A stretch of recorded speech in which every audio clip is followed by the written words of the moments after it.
Hello guys, welcome to this video. So in this video I will show you how to fix this error message. If you type winget in the terminal and if you get this error message, winget is not recognized as an internal or external command. Winget is actually a Windows package manager where you can manage your applications. You can remove them, add them, download them. So it's an open source Windows package manager. So I'm assuming that you have gone to this winget. So there is this exe file available. So simply first of all download this if you haven't downloaded this. So after downloading it, if you want to set the path, if you can't access it inside your terminal, just make sure that you type this command where winget. It will tell exactly the location where winget is installed on your machine, and it will tell you could not find files. So by default it is located in the C directory, and then if you go to the users directory,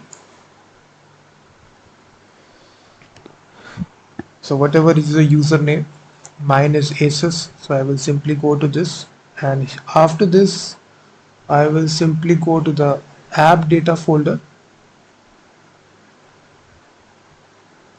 Inside this folder you need to go to local.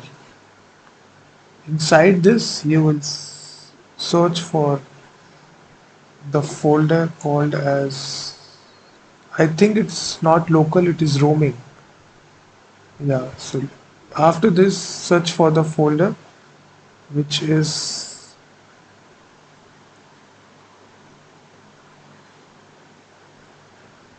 let me take help from chat GPT.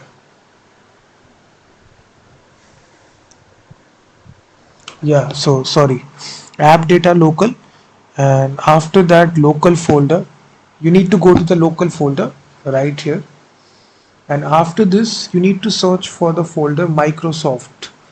So there will be a folder called as Microsoft. Inside this folder we have the folder Windows app. This is a folder Windows apps. You need to go to this folder, and then you need to search for the folder Microsoft desktop installer. So this is actually the folder Microsoft desktop app installer. Go into this folder and you will find this winget executable present right here. So simply you need to copy this whole path, right click, copy, and then you need to go to environment variable and simply select your system variable, and then select the path and just click new and just paste this whole path. So just restart the terminal, again type the same command here, winget. You will see the command will be successful. This is the Windows package manager. So just make this step by step change. Just add the path to the environment variable. Now you can access it inside your terminal. So in this way you can fix this error message. Thank you very much for watching this video, and also check out my website freemediatools.com, which contains thousands of tools.